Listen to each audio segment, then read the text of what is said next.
6 सीटों पर आगे चल रही है। भिवंडी से बड़ी खबर, बीजेपी 6 सीटों पर आगे चल रही है। और फटाफट से राकेश से इस एरिया के बारे में और जानकारी लेते हैं। नवी मुंबई, नांदेड़, पनवेल में भी बीजेपी आगे चल रही है। राकेश।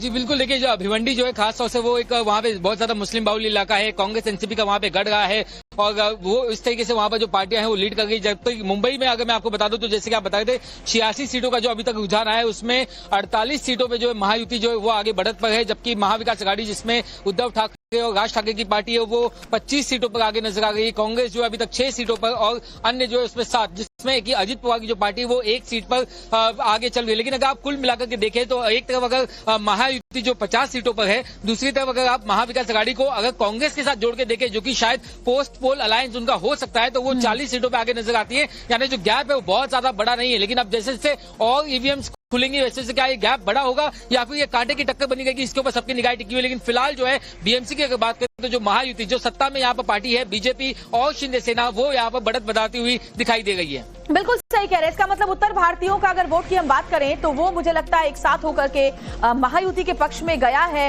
रेणु जी, जरा आप मुझे समझाइए जो फिलहाल शुरुआती नतीजे हैं, हालांकि बहुत ही अभी इनिशियल लेवल है, इस पर साफ साफ कुछ कह पाना, लेकिन इतना जरूर है कि कड़ी टक्कर देखने को मिल रही है।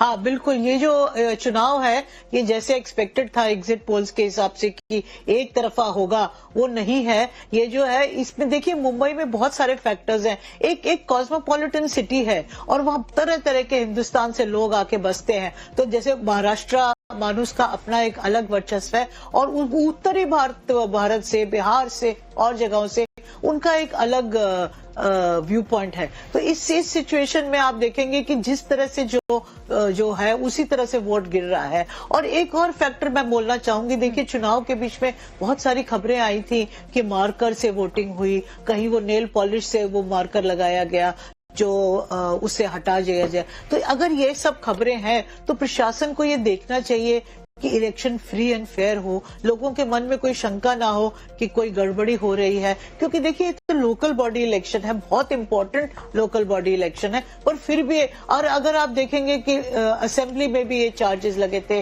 लोकसभा में एक रिजल्ट अलग आया था। तो इस सिचुएशन में जो बिल्कुल सही कह रही है मैम, आप बहुत अच्छे से विश्लेषण करिए। मैं लौटूंगी आपके पास, प्रेम सर आपके पास भी आऊंगी। लेकिन एक बड़ी खबर जो इस वक्त सामने आ रही है, अपडेट्स, बीएमसी के चुनावों में लगभग 2 सीटों पर बीजेपी आगे चल रही है उद्धव गुट से। यानी महायुति जिस तरीके से दिखाया था एग्जिट पोल्स ने भी कि देवा भाव का जादू चल गया है, तो वाकई वो जादू चलता हुआ नजर आ रहा है। हालांकि बहुत एक तरफा जादू इसको नहीं कह सकते, लेकिन इतना जरूर है कि आगे बढ़ती हुई नजर महायुति जरूर आ रही है। इसका मतलब है मारवाड़ी, गुजराती, जैन वोटर्स, उत्तर भारतीय वोटर्स, इन्होंने एक बार फिर से बीजेपी पर अपना जो विश्वास है, भरोसा है, वो जिताया है। बहुमत कितना है आपको पता है? 114 सीट।